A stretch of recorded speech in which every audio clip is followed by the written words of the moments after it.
Too many fantasy writers sabotage their female protagonists. Every time I open a novel and meet a heroine who's skilled at everything from sword fighting to ancient languages, my heart sinks. Because I know this story is about to lose readers fast. So in this video, I'm going to reveal 7 warning signs that your protagonist might be sliding into Mary Sue territory. And to help illustrate these points, I've created a fictional character named Kalandra, to showcase both common pitfalls and how to fix them. Imagine you've crafted the perfect prophecy, designed a unique magical system, and created a fascinating world in peril. Everything's ready for your heroine to step up and begin her epic journey. But there's a critical moment coming, one that could either hook your readers or make them roll their eyes and set your book aside. It's the moment your character learns about their destiny, the trap that's killed countless promising stories before they could even take flight. Let me show you an example scene of Kalandra's story. While researching in the Academy Library, a mystical being appears and declares her the chosen one destined to restore magic to a dying world. Without a moment's doubt or fear, she accepts, as if being told she'll have to face the greatest dark mage in history is no more concerning than being asked to organize the library's reference section. By the end of the chapter, she's already planning her journey, confident in her abilities and destiny, while other characters marvel at her immediate acceptance and dedication. Now, with such an approach, the story moves forward, yes, but readers are left behind, unable to connect with someone who shows no human reaction to such a monumental revelation. The problem isn't just that this feels unrealistic, it's that you've robbed your story of rich emotional territory and dynamic character development. When your character faces their destiny, let them wrestle with it. Show the weight of responsibility crushing them. These struggles don't make them weak, they make them real. Here's what this looks like in practice for me. First, create initial resistance. Show your character's first instinctive rejection. Have them laugh it off, run away, or try to prove the prophecy wrong. Second, build personal stakes. Give them specific reasons to fear or resist their destiny. Maybe Kalandra knows what happened to the last 3 chosen ones, none surviving past their first confrontation with dark magic. Or perhaps accepting means leaving her sick father when he needs her most. And lastly, create active choice moments. Instead of one big yes to destiny, create a series of smaller choices that gradually commit them to their path. Each choice should come with its own consequences and complications. But here's the thing, even after you've nailed that crucial moment of destiny acceptance, there's another trap waiting. It happens when you're writing an exciting scene and your character needs a particular skill to overcome a challenge. You might think, well, they are the chosen one, so of course they'd know how to do this. And before you know it, you've fallen into one of the deepest Mary Sue traps of all. Let me show you another peek from Kalandra's story. By chapter 3, she's not just mastered theoretical magic from her academy studies, she's also somehow an expert swordsman, a skilled diplomat, and master of forgotten languages, and an accomplished healer. Each new challenge conveniently reveals another area of expertise she just happens to possess. The author might think this makes Kalandra impressive, but in reality it makes it impossible to believe in. Every new skill she reveals without proper foundation pushes readers further away from the story. Think of character abilities like a bank account. Every skill needs deposits of time, effort, and experience before you can withdraw from it. When you give your character abilities they haven't earned, you're writing fictional checks your story can't cash. Here's how I build a character whose abilities enhance the story rather than undermine it. Start by creating a skill foundation. Map out your character's life experiences and what abilities they would have logically developed. Kalandra grew up in a magical academy, so she should know magical theory, research methods, and academic politics. But combat magic? That would be completely foreign to her. Then, develop learning arcs. When your character needs a new skill, show them struggling to acquire it. Each new ability should be a journey, not a given. Next then, build meaningful limitations. Create boundaries around what your character can and can't do based on their background and training. Also, show the trade-offs. Demonstrate how focusing on certain skills meant neglecting others. And finally, let them fail. Create situations where your character's primary skills aren't enough. We'd want to see Kalandra in scenarios where all her book knowledge can't help, forcing her to develop new approaches and abilities. But even if you've crafted a character with believable skills and a compelling destiny acceptance arc, there is another pattern that can still turn readers away. It's one of the sneakiest Mary Sue traits because it actually looks like strength on the surface. Think about the most intense emotional experience of your life. Maybe it was losing someone you love, failing at something that meant everything to you, or facing a fear that seemed impossible to overcome.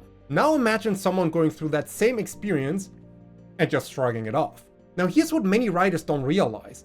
They are not showing strength, they are showing emptiness. Making your character emotionally invulnerable isn't writing a strong character, it's writing an inhuman one. Readers cannot connect with a character who never truly feels anything. So here are 5 steps I consider to give characters real emotional depth without making them weak. Step 1 is to design specific emotional triggers. Give your character particular vulnerabilities based on their past experiences. For Kalandra, maybe any situation where she can't help someone triggers memories of watching her mother die from a magical illness she couldn't cure. Step 2 then is to create layers of response.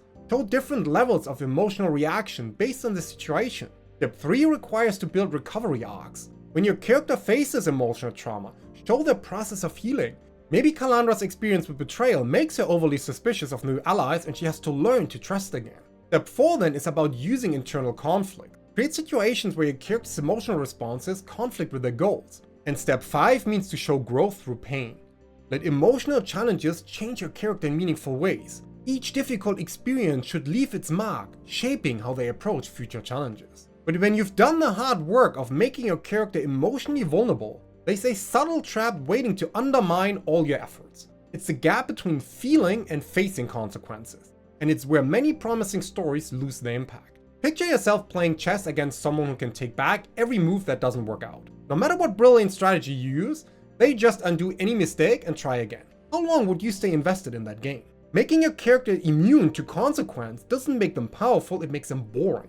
Every time they escape the natural results of their actions, you're telling readers that nothing in your story actually matters. So here's how I make characters face real consequences while keeping them compelling. First, create ripple effects. Every significant choice should have lasting impacts. Maybe when Kalandra uses forbidden magic to save a friend, it leaves a permanent mark on her magical essence, making certain spells dangerous for her to cast in the future. Next then, build progressive stakes. Let consequences accumulate over time. Each time Kalandra pushes her magical limits, the strain on her body increases, leading to longer recovery times and more severe side effects. Then, force impossible choices. Put your character in situations where every option has a real cost. Maybe Kalandra must choose between saving a city or protecting her last living family member. Either choice will haunt them forever. And from here, show long-term impact. Don't let your character bounce back immediately from major setbacks. Let injuries take time to heal, trust take time to rebuild, and mistakes leave lasting scars. And for more insights about characters, plot, and everything else fantasy writing, make sure to sign up for my free weekly newsletter. You can find the link in the description below. Now, when your characters face both emotional challenges and real consequences, you might already think you've solved the Mary Sue problem. But there is another pattern that can still make readers disconnect from your story, and it has everything to do with how other characters react to your protagonist. Think about the most charismatic person you know. Despite their charm, there's probably someone who finds them annoying, overwhelming, or just doesn't click with their personality, right? Well, that's normal, it's human. But many writers accidentally create female protagonists who defy this basic social reality. Let me show you how this manifests in Kalandra's story. The gruff warrior captain, impressed by her theoretical knowledge after one conversation. The distrustful elder mages, won over by her first spell. And the common townspeople? They are all singing her praise before she's done anything to earn their trust. Everyone who meets her either instantly admires her or is revealed to be a villain who's jealous of her abilities. But when your character receives universal admiration, you're not showing their strength, you're showing the weakness in your character development. Real people, no matter how exceptional, always create mixed reactions. So here's how I approach building authentic relationships for my protagonists. It starts with creating natural friction. Some people should find your character's best qualities irritating. Maybe experienced mages find Kalandra's constant theoretical questions exhausting. Or practical-minded warriors get frustrated by her need to analyze every strategy. Then build earned trust. Show how relationships evolve over time. Let that skeptical captain gradually recognize Kalandra's value as she proves herself through actions, not just words. And finally, maintain realistic oppositions. Not everyone who dislikes or disagrees with your protagonist needs to be a villain. Some people might simply have valid different perspectives that conflict with a character's approach. The important part to remember is that no real person will ever be loved or admired by every other human in existence. Moving on, with 5 traps avoided, your character has earned their skills, shows real emotions, faces consequences, and generates believable reactions from others. But something might still feel off about them. something that makes readers struggle to fully invest in their journey. And because of that, it's time to talk about the most misunderstood aspect of character flaws. You've probably heard that your protagonist, whether female or not, needs flaws to be interesting. But here's what so much writing advice out there gets wrong in my opinion. It's not about giving them flaws, it's about giving them the right flaws. A crucial difference that can make or break your story. In Calandra's case, her supposed flaws could read like humble brags. She studies too hard, she cares too much about others, she's too dedicated to her mission. These aren't real flaws, they are virtues in disguise, and readers see right through them. So here's how I create genuine flaws to deepen my stories. I first make flaws create conflict. Give your character weaknesses that actively work against their goals. Calandra's perfectionism doesn't just make her study hard, it paralyzes her in crucial moments when imperfect action is better than perfect inaction. Then I connect flaws to backstory. Root your character's weaknesses in their experiences. And last but not least, I let flaws drive plot. Use your character's weaknesses to create story complications. Calandra's inability to trust others after her mentor's betrayal leads her to attempt something alone that should have been a team effort, putting everything at risk. But even after having crafted a character with genuine flaws, there's still one final trap waiting that can make all that careful development fall flat. Look at how this plays out in Calandra's story. She learns new spells, faces increasingly powerful enemies, and overcomes greater and greater challenges. But her approach to problems, her worldview, and her core characteristics never really change. She's just a more powerful version of who she was at the start. It's the difference between a character who accumulates experiences and one who's genuinely transformed by them. Many writers mistake activity for growth. The characters go through countless challenges, face numerous obstacles, and learn new skills, but fundamentally remain the same person from page 1 to the final chapter. Real characters, like real people, are shaped and changed by their experiences though. Each challenge should leave its mark, each victory and failure should shift something in how they see the world or approach problems. That's why I consider these points to create authentic character growth. First, establish clear starting points. Show not just your character's initial abilities, but their fears, beliefs, and ways of thinking. Second then, create perspective-changing events. Design challenges that force your characters to question their fundamental beliefs. For example, Calandra could encounter a magical crisis that no amount of book knowledge can solve, shaking her faith in pure academic solutions.